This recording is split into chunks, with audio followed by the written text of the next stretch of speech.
عندنا حته في اسكندريه اسمها العمود. العمود دي مقابر اسمها العمود في وسط اسكندريه. مقابر العمود في وسط اسكندريه. واحنا صغيرين بنروح نلعب عند سور العمود. تروح تلعبوا جنب المقابر وانتوا عيال؟ واحنا عيال ومش خايفين ولا اي حاجه؟ لا لا لا، في برضه نور وشويه وبتاع، انما العمود كان سوره عالي جدا. وله 3 بوابات. حلو.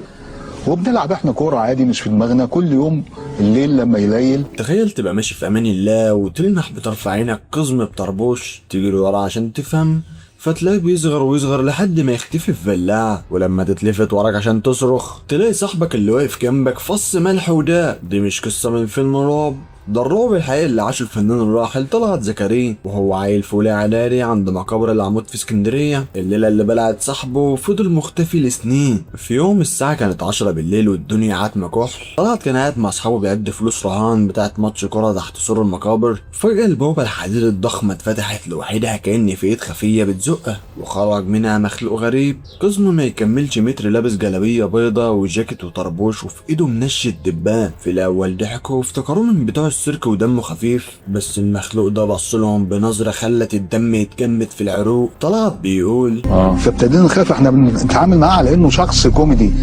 انت عارف الاقزام دايما بيبقوا مهرجين ودمهم خفيف.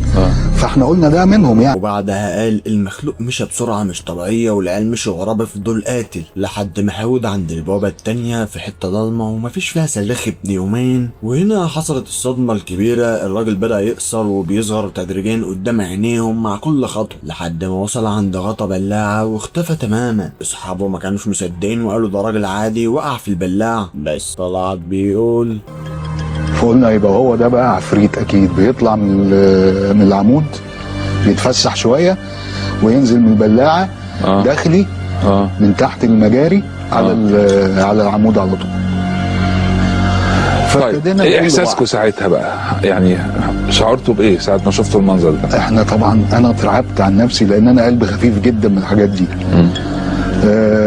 صحابي بيقولوا لي لا ده راجل عادي اكيد.